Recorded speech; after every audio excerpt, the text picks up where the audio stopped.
Welcome back, fellow milk drinkers, to yet another Monday Milk Review. My name is Jacob, and today we're going to be looking at two of the Binggrae milks. Last week we tried the strawberry Binggrae milk. By the way, I still have no idea if I'm saying that correctly, so if I'm not, someone please correct me in the comments. But last week we tried the strawberry and I actually really enjoyed it, and I said I was going to hunt down the rest, and I have found two more of their range. From my research, it does appear that there's a chocolate flavor as well. That one may be a little bit harder to find. It does exist, but I'm gonna have to do some more research. Regardless, let's get straight into these flavored milks. Now, I will say as a preface, the same issue that we had last week we will have this week. These are really tightly packed.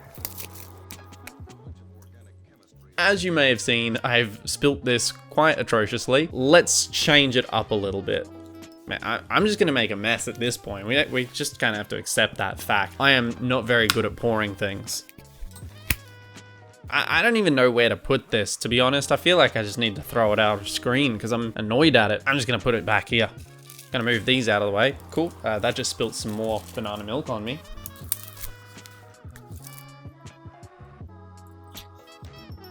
Oof, I just got a whiff of that melon.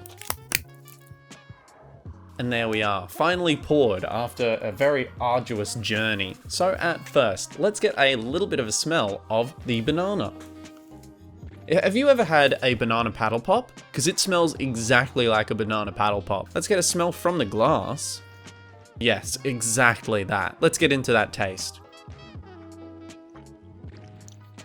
Wow, what a rich flavor. It very much surprises me that, again, UHT milk can have so much presence. So many milks tend to pull their punches with flavor that it's really nice to actually sort of have this variation. I would liken this to a breaker, but way more flavorful, which I really like. I can't see a single issue with its creaminess or richness, its viscosity. It's quite around a really decent drink. Very much akin to what we saw from strawberry. I would say banana isn't letting me down at all. Now, I will quickly add though, this is artificial banana. It doesn't really have much of an authentic taste. So if you are very against artificial banana, this probably isn't your drink to bother trying. I love banana smoothies. Any milk company out there, make a good banana. Why is no one doing this? It's frustrating as hell. Now, I'm not gonna bother finishing this one on camera because I know that I will. It's awesome. It's a really nice flavored milk. As I did mention, it's an artificial banana, which I tend to like a little bit less than artificial strawberry. Even though I have a massive preference for bananas, for some reason the artificial just doesn't translate as well. So I'm gonna rate this one a tiny bit lower than I did the strawberry and give it a 7.5 out of 10. I think I could quite easily recommend this. If you don't like artificial banana, don't worry about it. Melon is one of those flavors that just didn't really seem to transfer over into other cultures, and that's the exact same way with condensed milk. So hot kid milk, for instance, is really popular in Asian countries, and that's not to say that it's a bad flavor. It's just a flavor that just doesn't really suit my own cultural palate. Other people really like this, and I've had a couple and never really liked them, so I'm not sure what to expect from it. Let's give it a sniff. You know, something that's really quite impressive though, this smells exactly like a rock melon. Or is it, I once had this issue before where I was like, I don't know the difference between honeydew, rock melon, and cantaloupe. I think two of them are the same thing and then one of them is something else, but I can't really remember. It's not a fruit that I've had much either. Let's get into the taste.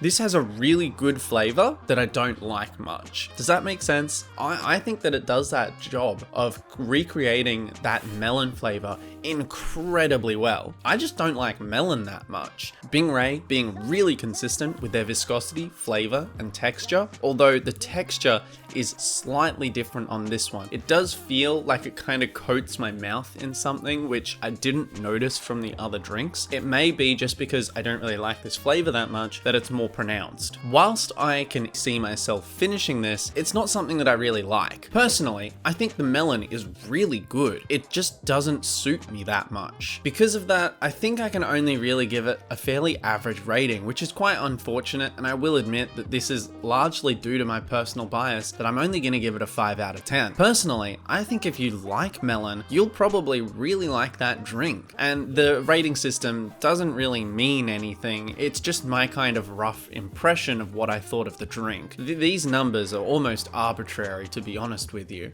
And welcome to Whose Line Is It Anyway, the show where everything's made up and the points don't matter.